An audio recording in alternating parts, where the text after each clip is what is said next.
અમદાવાદના ઘાટલોડિયામાં one nation one ઇલેક્શનને લઈને પ્રબુદ્ધ નાગરિક સંમેલનનું આયોજન કરવામાં આવ્યું। આ સંમેલન દરમિયાન મુખ્યમંત્રી Bhupendra Patel one nation one election શા માટે જરૂરી છે તેનું ઉત્તમ ઉદાહરણ પૂરું પાડ્યું। ખાસ કરીને તેમણે શિક્ષકોને અને વિદ્યાર્થીઓને યાદ કરીને ઉદાહરણ આપ્યું કે દેશમાં ચાલતી રહેતી ચૂંટણીઓમાં સૌથી વધુ ફરિયાદ શિક્ષકોની હોય છે। દેશમાં એક સાથે ચૂંટણી યોજાવાના ફાયદા તેઓએ ગણાવ્યા હતા।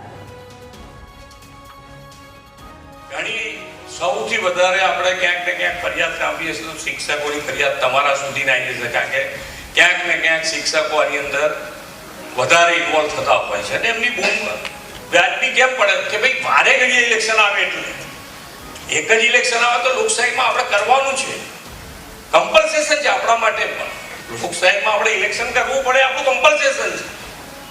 પણ એક વખત આવી જાય પછી 5 વર્ષ શાંતિ હોય તો ઘણા બધા પ્રોબ્લેમ ને કીધું એમ કે સોર્ટ આઉટ થઈ જાય શાંતિ। શિક્ષણ એટલે કે આજે નાનું આપણા ઘરે અત્યારે તો મેઇન કામવાળાની વાત છે કે ભાઈ કામવાળા જો એક દિવસ ના આવ્યો તો કેટલા આગા પાછળ થઈ જઈએ છે, તો આ તો શિક્ષક છે, શિક્ષણની વાત છે। તો વિદ્યાર્થીઓનું શું, પણ આપણે ના છૂટકાની વસ્તુ હોય ત્યારે તો કર્યા વગર છૂટતો જ નથી એટલે કરતા હોય। પણ જો આપણે માનનીય વડાપ્રધાન શ્રી જે કહે છે કે એક રાષ્ટ્ર એક ઇલેક્શનમાં જઈએ આપણે બધાએ, તો આપણા માટે ખૂબ સારું આની અંદર પરિણામ મળી શકે એવું છે।